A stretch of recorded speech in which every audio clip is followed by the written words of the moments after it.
then that would fire about a 4-pound ball that would hurt you if you actually tried to step in front of it. Now I'm just going to go and talk to the cannon man, and he will give us one or two little hints.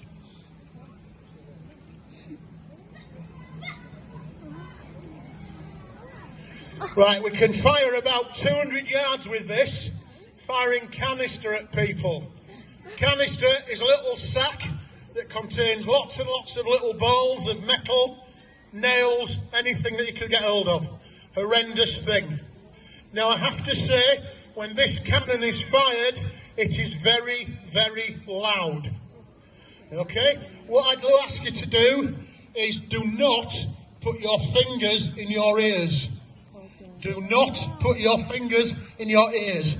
Cup your hands and put them over the ears. Okay? And open your mouth slightly as well. It stops your teeth shattering. Okay? So we'll do the artillery first, just to attract people's attention.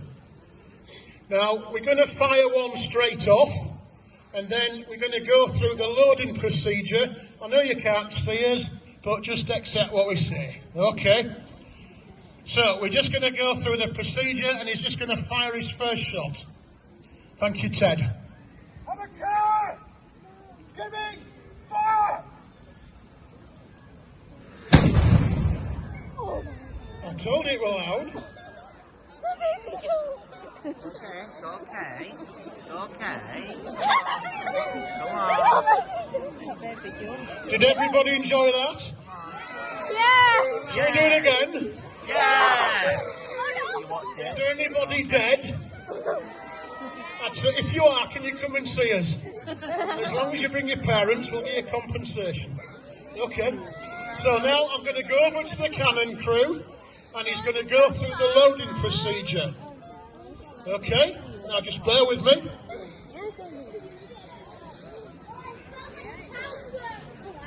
Level the crew! Search the piece! So now they're taking out all them burning bits of material and clearing the cannon. Wet mop the piece! Now the next person has got a mop. It's just like a big sponge on the end of a pole, and she's ramming that into the barrel, and she's making sure there's nothing left that's hot. Slow, isn't it? Yeah. Yes. Dry the piece! Ready? The next person has got a dry mop.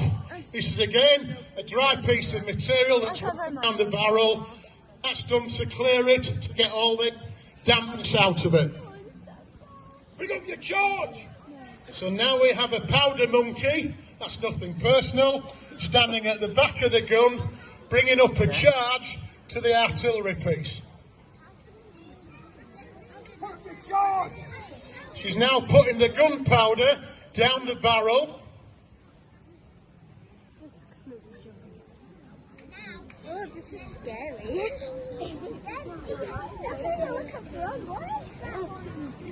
Now normally we wouldn't have a great big red light in front of us because that says shoot me, doesn't it? I said scream. Charge! So now we're going to ramp on the charge, driving it down the barrel, pushing it right to the end.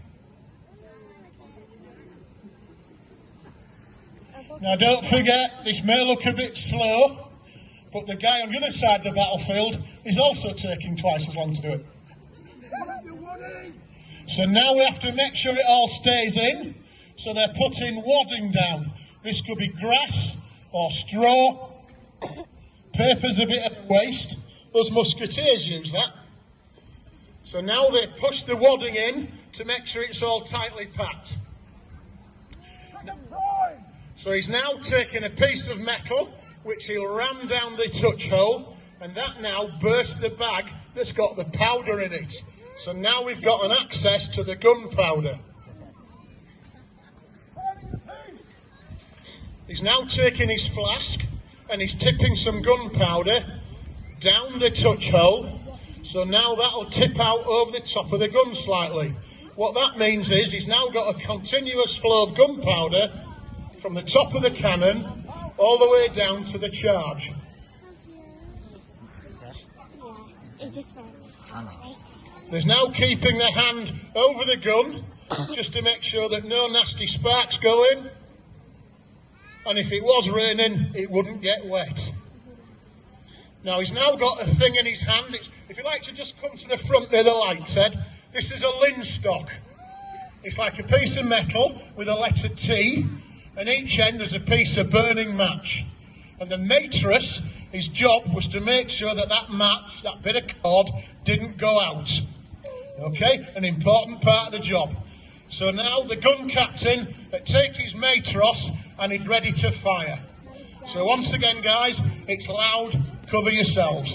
Over to you, Tom. Fire! Let's fire!